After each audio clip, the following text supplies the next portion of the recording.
Welcome to the 24th Annual Miami Jewish Film Festival, one of the world's largest and oldest Jewish cultural arts events.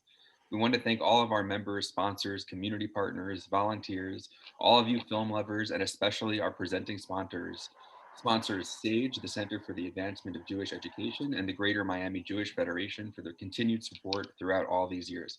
My name is Adam Gandia, and I'm the rabbi and director of Base Miami, and I'm excited to be moderating a virtual conversation with Avi Merkado and Yaron Niski, the directors of the movie You Had to Be There, which is premiering at this year's festival. Thank you all for joining us. So before we delve into questions about the actual film, can you both share a little bit about yourselves and where you're from, where you live now, and what got you into directing?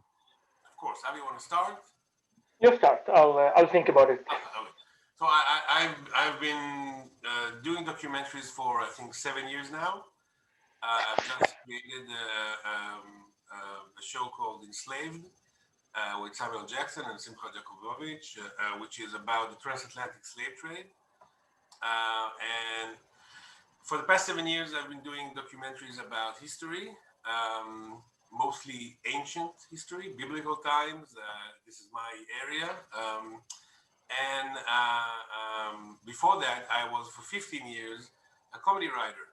I wrote some of Israel's most famous comedies, which I won't mention because no one knows them in Miami.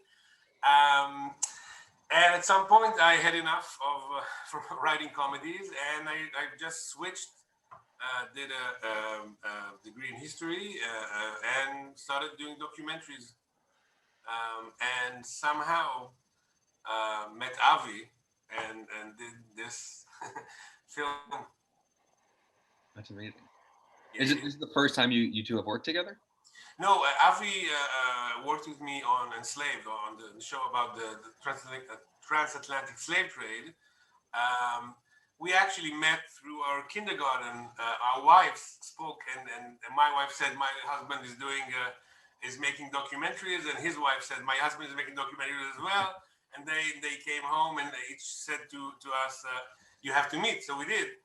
So he worked with me on Enslaved and now on this project, and we actually have more projects coming ahead. Yep. Amazing. Yeah. Yeah. So I'm Avi. We live in I live in Israel. We actually live not so far from each other by chance. Um, this is actually my second film in the Miami Jewish Film Festival. My last film premiered, the one that I when I met Yaron, was called Avenging Evil, um, about a group of Jewish avengers that wanted to avenge in Germany, and they planned to poison water plants and kill 6 million Germans. So actually, that was the world premiere of it was actually in Miami, also 3 years ago, 2 years ago, sorry. So I'm happy to be back. Um, and actually, yeah, that's it. When I worked on that when I worked with Matt Yaron, who also made another film, also a documentary about the Holocaust. Um, and then we joined together or to work on Enslaved. And although Yaron promised not to do any more Holocaust film, I dragged him in because this subject is so special and so unique, and I think he couldn't help it and joined in, and it was fascinating to work on it together. And as Aaron said, we're working together. I mean, we joined now and we're working together on other, mainly documentaries about history, and more to come. It's amazing. I really love this film. I just feel like I need to say that right now. It was Thank phenomenal. you. Wait, so Avi, it seems like you dragged Yaron into the film, but how did you get involved in the making of this project? Um, Actually, I mean, after I did my first film about Avenging Evil, there was a lot of moments when I interviewed the survivors that they were telling funny stories. Honestly, obviously, it was cut out from a film about avenging the Germans, but I felt there is something over there. There is something unique about this kind of humor, and what I did is I started researching, and I got to Chaya Ostover's book called It Kept Us Alive. Um, she made a huge research for a few years about the use of humor during the Holocaust as a coping mechanism. Um, she's a psychologist. And I got to meet her. And actually, the same day I met her, I got out of this meeting. Yaron called me and told me to join Enslaved. So for a year and a half, I worked on Enslaved. And the moment we finished with it, I got back to the story because we knew it's so unique and interesting. And I mean, for me, I was I taught in university for 10 years about the representation of Holocaust in history. Like, I mean, this is the Holocaust is making fun of me all the time around, but it's true. I'm really fascinated about the subject.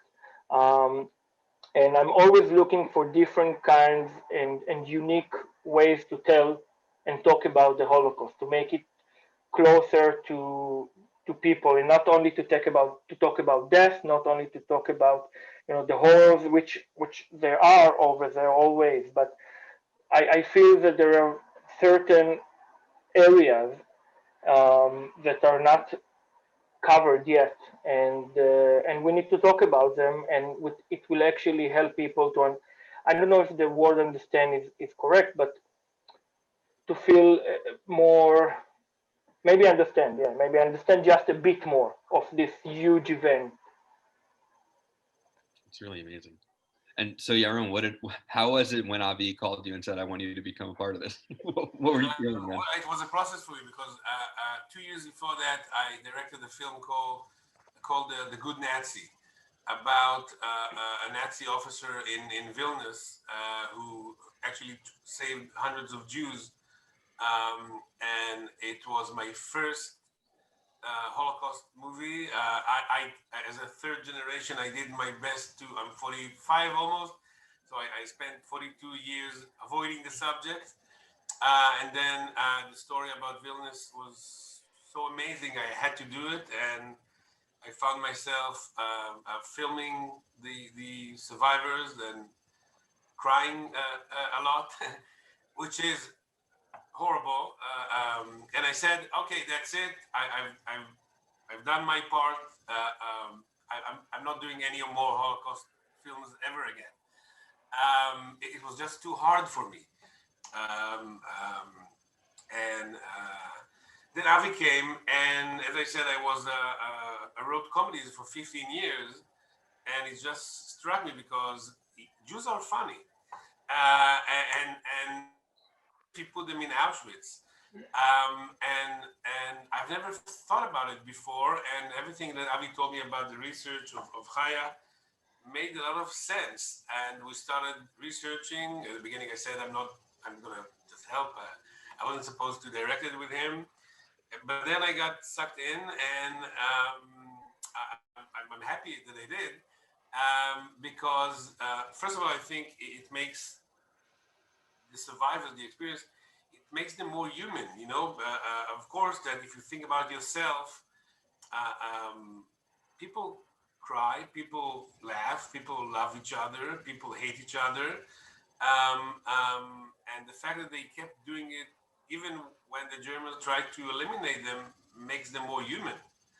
And it's the strength of humor, plus the fact that really shocked me when Avi and me started researching that 100 years ago, Jews weren't considered to be funny at all. 1910, if you asked everyone who is the darkest, grimmest nations on the planet, the Jews are not funny at all. They're very dark, in shtetls. Of course, they had an amazing sense of humor behind closed doors, but not for the goyim. So everyone thought Jews are really non-funny people, and then after the Holocaust, in some miraculous way, Jewish humor just exploded internationally. And now, wherever I go, of course, comedy writers everywhere are Jews. comedians are Jews. It seems like a lot like. Of course, Jews are funny, but 100 years ago it wasn't, and we discovered in a way the Holocaust was a kind of a turning point. They've done the worst they can actually do, and we kept laughing. So after the Holocaust, people say, you know what? I'm not going to use a bad language, but you know what? I'm going to tell jokes about my Jewish mother, and you can go to hell. Because this is what, and then suddenly everyone joined, and Jews and Jewish mothers and Jewish fathers. And so the humor and the Holocaust in a horrible, horrible way, of course, it made it a change with the way that Jews regarded how they use humor to survive. So that's my short answer to your question. It's amazing. That's such a great takeaway from like all of this, and also how it shaped like Israeli culture, also like the dark humor of Israel. Yes. It's really amazing. We had wars as well, which contributed a lot. Nice. But yes. Great. What was your favorite part about working on this film? Avi, we'll start with you. It's really hard to choose, but I think my favorite part was probably Hannah Malka, one of the interviewees. She's 97 years old. She was she was a survivor of Theresienstadt, and I mean I met her a few times before we did the film. First of all, 97 years old, sharpest. I don't know the equivalent. Yeah, I don't know how to the right phrase in English, but sharpest something. Very sharp, and amazing with amazing memory, very detailed, and her whole take on the Holocaust was very unique. I mean, the way she looked at it, she understood. I mean, she was in a place that at least the beginning it didn't feel so bad. Theresienstadt in it was a small ghetto, only like a few thousand, 5,000, 6,000 people usually, a lot of people moving around.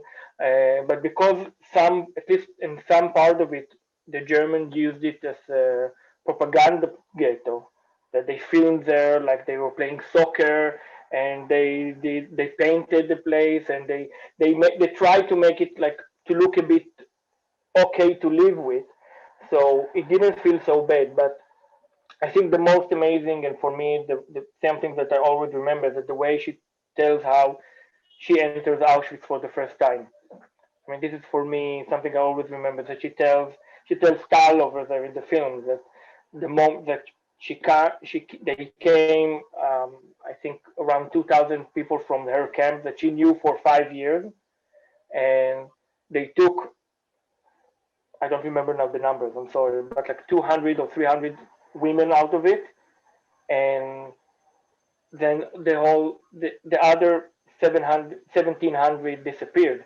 And she asked, where did they go? And they told her, you see this chimney? This is them. All of them are there.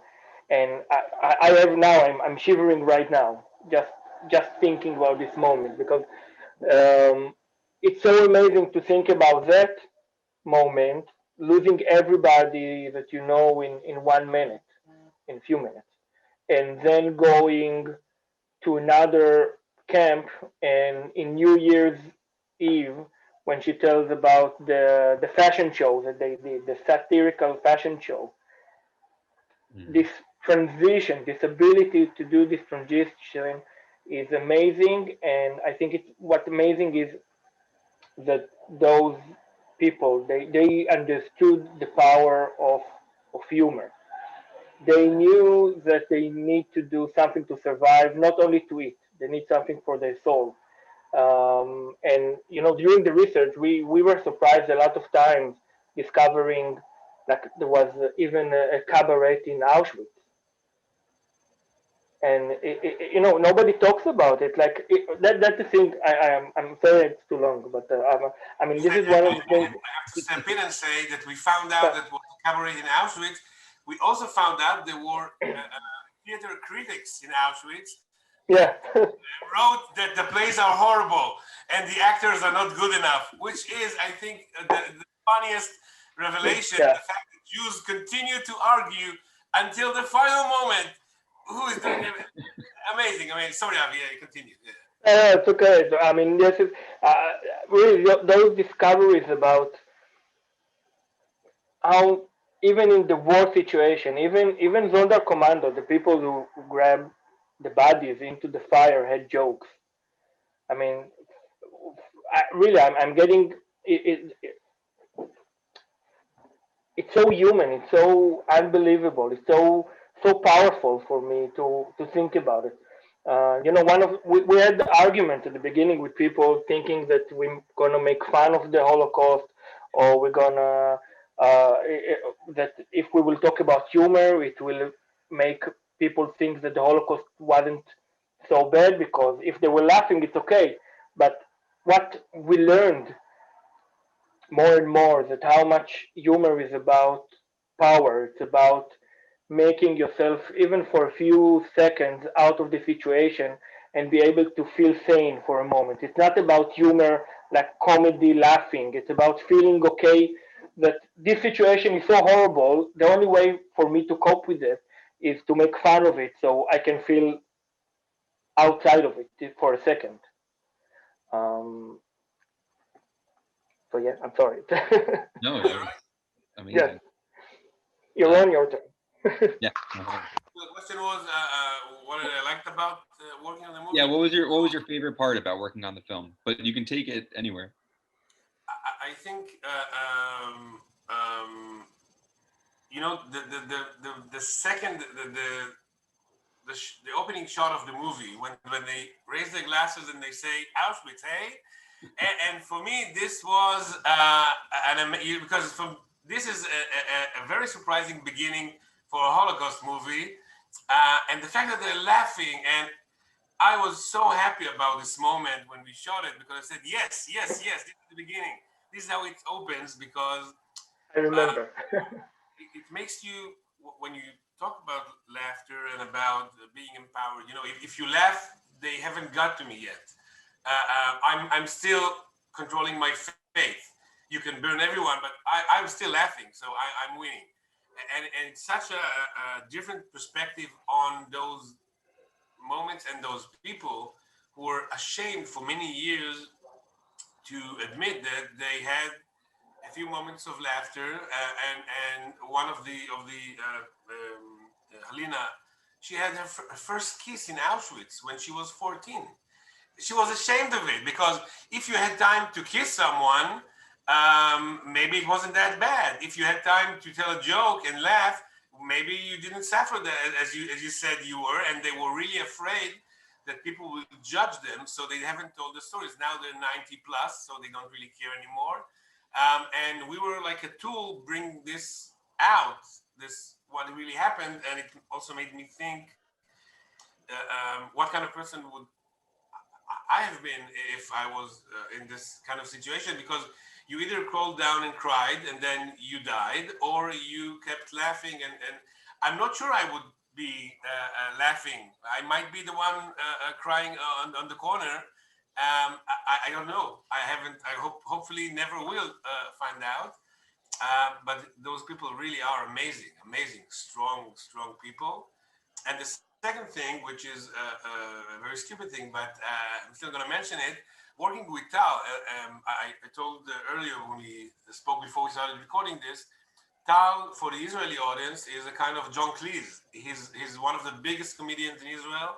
I've worked with him for 25 years. Usually I write fart jokes, you know, stupid comedy with him, and then suddenly working with him on something really serious, which we both felt, because we usually do comedy, we can actually. So it was such a refreshing experience. I've known him for 25 years, but suddenly we're doing something important, not just telling stupid jokes, and it was really an amazing experience. So I have a little story that about something that Yaron said. That there is a small part. There is one of the funniest moments that we had during shooting, but unfortunately is not in the film because we didn't shoot it. Is the first day of shooting when we shot the scene in the pub with Danny Hanoch and Tommy Shacham. So they never met before, and while we were arranging the pub for the shooting, they went upstairs and to do makeup and stuff, and they met and they start chatting, and I was next to them, and they will start comparing Holocaust stories. So when did you came to Auschwitz? You remember? July. Whoa, you're young. I'm much. I was much longer, and all of those stories, where in which barrack you were, and stuff like. And this was unfortunately we couldn't recreate it, but it was such a very Jewish moment of making fun and comparison of this horrible thing, and it was just a great moment. How did you find the survivors? Like, what was the process like to find the people that wanted to come and talk about humor during the time? First of all, there's the research that Chaya did, and Avi worked for I think almost a year before I joined in, finding stories and people and researching.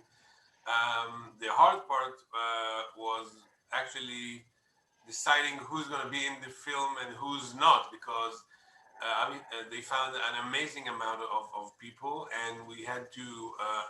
It's not easy because those, as I said, if you were a kid, you're 85 now or 87. If you were a teenager, you're 90 plus. Some of the people had amazing stories, but had actual difficulties in talking, and so we had to decide in a very, we felt, cruel way who's going to be in the film. Even though the stories were amazing, we had to choose. Of course, it's only one film, so we had to choose the stories, we had to choose the people. That was the hard part, because I almost think sorry, I'm finishing. Everyone who were actually in those places and survived has memories of laughter and anger and love, human emotions, which they, all of them in a way, were really ashamed to tell about, because if you were in Auschwitz, you can only talk about, of course, it's understood why what happened there is very important, but the human part seemed not important to everyone for decades. I think our youngest interviewee was 87 or 88. Yes. Just So before COVID, by the way, yeah, we luckily. we finished shooting a month before it broke, Right. and in a few weeks of postponing the production, there was no movie. Yeah. I Crazy. can just I can just comment one more thing that I have to say that I mean to look for them. It's Israel is a small country, and we after making already a film or two about the Holocaust, you already know some people that knows other survivors, and I knew already some of them. Um, but I have to say that I mean most of them were really happy to cooperate and talk, and it was really lovely. And there were a few of them actually that we had a few really great stories that over that year after we met them and during the research they just got too old, or just their situation was too bad now to film there. But there were a few people that someone told me you should talk to the other guy, and when I called, he said, you know what, I don't think there was anything funny about the Holocaust. I don't want to talk about it, and we respected it. That's obviously a valid opinion, and especially from coming from a survivor, I would never argue something different. Wow. Wow, that's such. I was gonna ask like what were people's reactions, but that's so amazing that actually some people. I mean, makes sense. They said I remember there was a person that was with Danny with his group in Auschwitz, and apparently everybody said he's a very funny person. And I called him, and he said, I lost all my family in the Holocaust. I don't think it's funny. I'm sorry. I wish you luck. He was very nice. People are very nice. But I don't want to be part of it. It's hard for me to remember this, and it's happened. And again, it's not an easy subject to talk about the Holocaust anyway. And a taboo like humor is not easy to get out. And I agree with what Yaron said. We had a good period of time of making this film. Probably 10 years ago, we wouldn't be able to do it. Nobody will broadcast it. And now people are willing to talk about it, and survivors are willing to share the stories. And obviously, because they're too old now to feel ashamed anymore. I mean, they understand now that they can talk about everything because I know for me, I'm teaching also in high school sometimes. I mean, I'm teaching high school and in university, and I'm talking a lot about with my students about the Holocaust and about when they go into Poland and stuff. And I think um, the thing about the Holocaust is 6 years of war and horrors. Nobody can grasp 6 years of only being in this kind of situation. If you don't explain to people that there are things like love and things like humor, things like human things that where people were playing. They're not only starving; they were playing with each other, kids. They were They would fighting. They fall were, in. they were angry at each other. They were Yeah, just being themselves. yeah, they were being these people, and then may again. This is. I think it helps people a bit more understanding, or I think it makes it more real, in a way. Maybe that's Yeah. the thing. Did you guys have to think about how you were going to pitch this to survivors? Like, was there a conversation about how is it that we're going to ask Yeah, no, what the what they survivors. think? I'll tell a story because the first one we went to, we spent half an hour to explain him that it's not about jokes about the Holocaust. So we made like you know like a scenario when we enter what we talk about. Like we had a speech ready for the first 5 minutes, so everybody will be on board.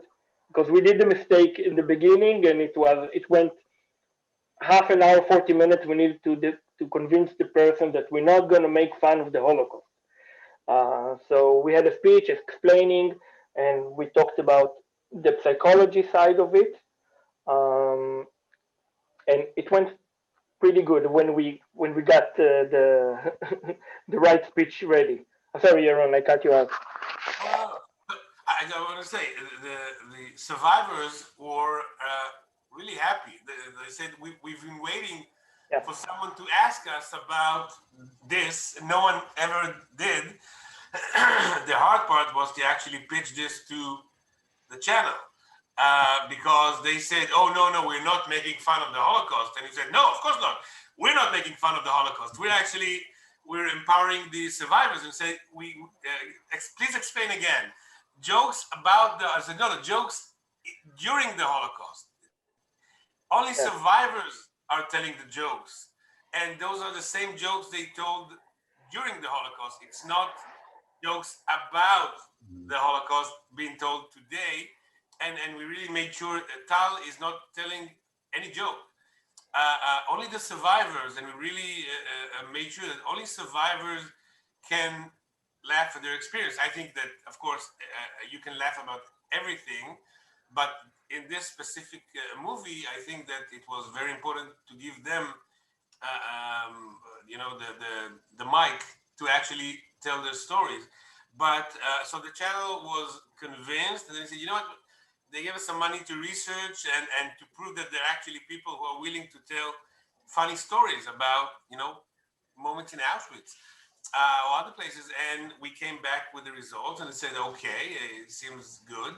And they green like the production. And every few months they said, you're not making fun of the Holocaust, right? We're just still checking. Said, no one is making yeah, sure. yeah. And until I think a day before we actually aired in Israel, and the responses were amazing. The audience really got it. Yeah. No one thought that we're making fun.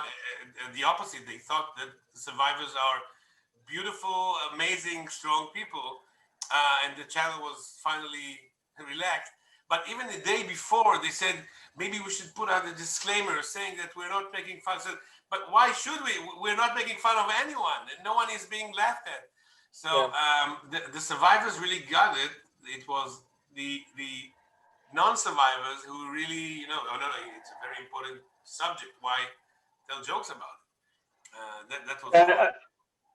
Yeah, I would like to add that Yaron and we spoke with Avner Shachaf, the cinematographer, and we discussed a lot about how to shoot this film in a way that will be different to other Holocaust film in the way they show the survivors.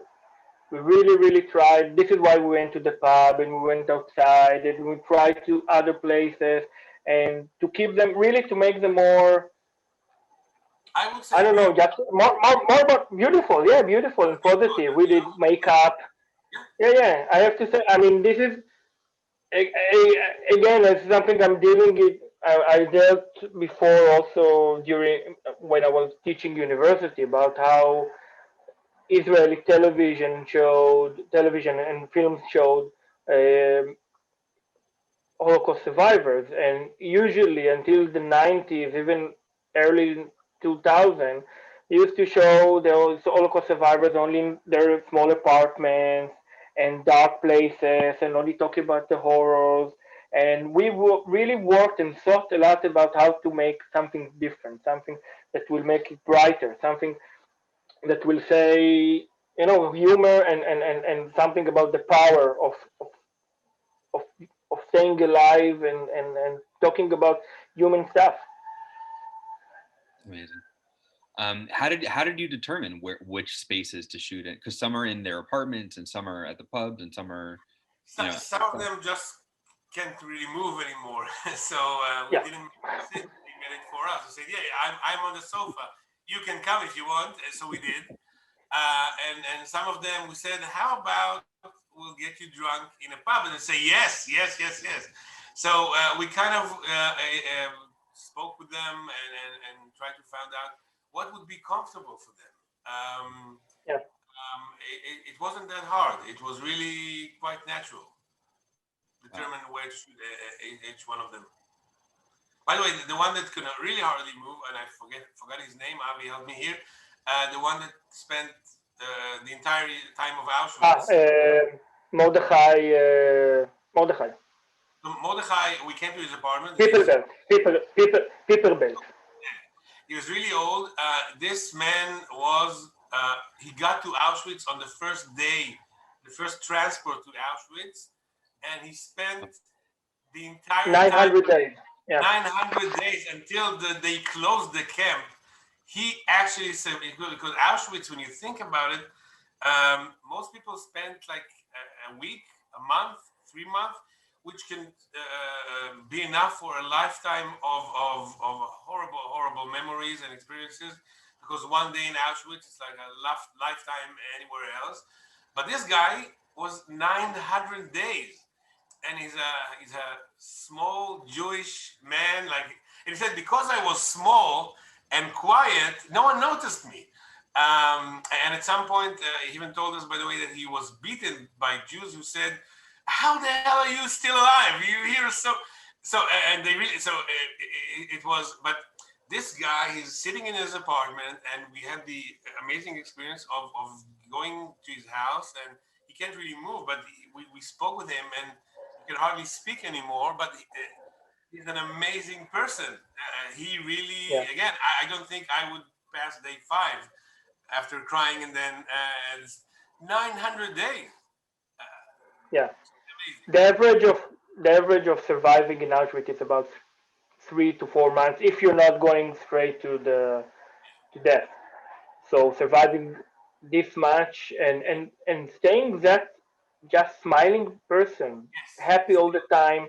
There's at the age of close to 98. He told us jokes. Yeah, he told jokes, and he was just an amazing person to meet. No matter not even about the movie, just amazing person with lots of positive energy.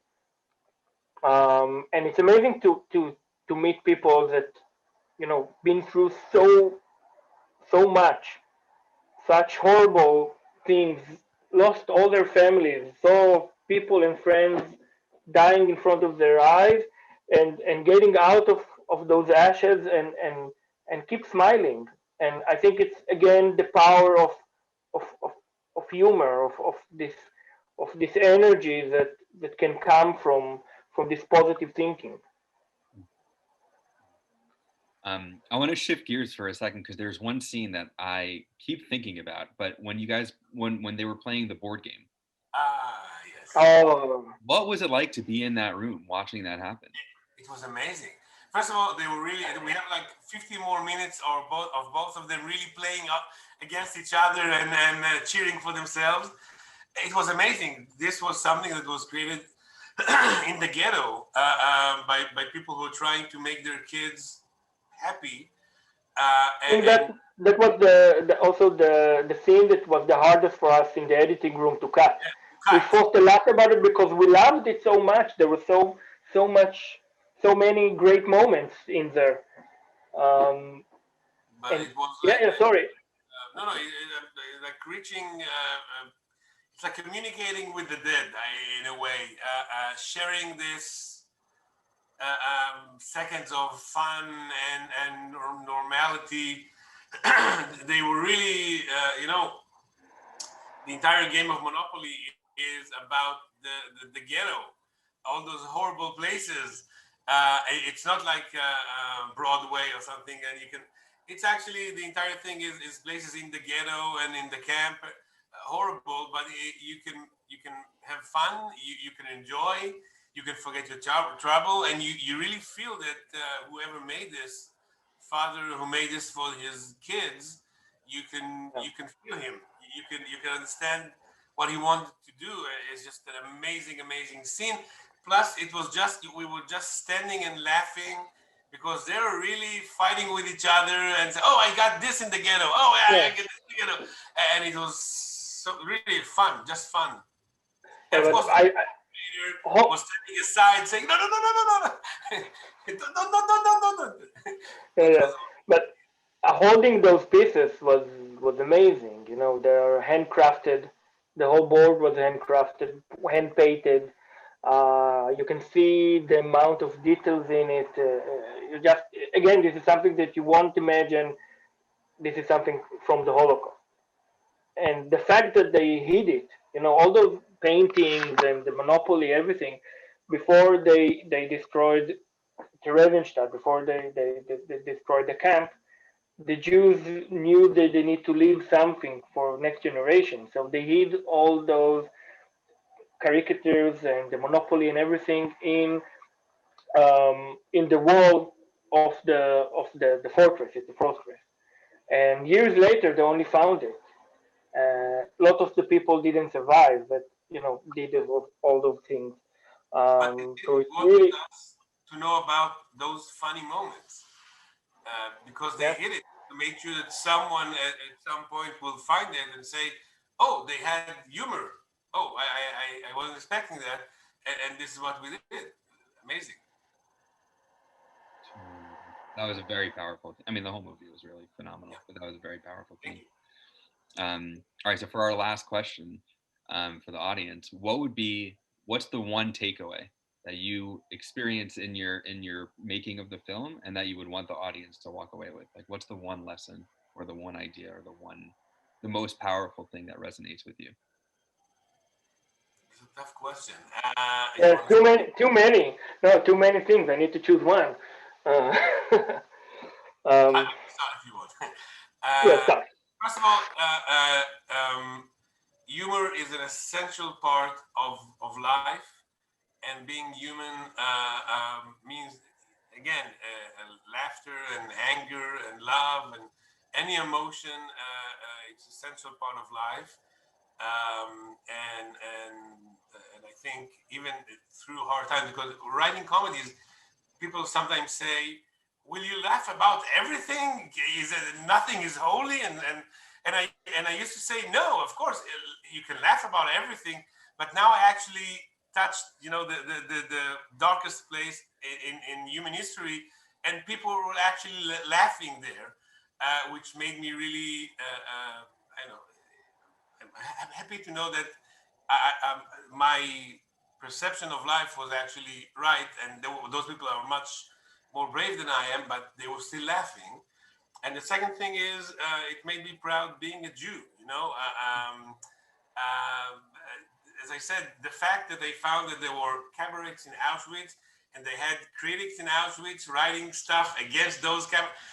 Amazing, amazing, amazing, amazing. The arguments, the details, the laughter, the chutzpah, everything. It I feel makes me a Jew, even though I'm Israeli. But I think I'm first of all, there's something Jewish in us, in me, or I think in Jews, and this revelation really made me proud that because maybe I don't think that all societies, when you put people, take them out from daily life and throw them into the horrible situation, not everyone will laugh and be and make fun. And I think for 2,000 years of chasing Jews and doing horrible stuff for the Jews, they kind of created a Jewish muscle of you can do whatever you want. I'm still enjoying myself. I'm still loving my kids.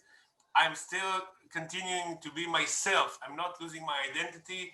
Doesn't matter what happens outside. And this movie, in a way, is a very Jewish movie for me. That's my take out of it.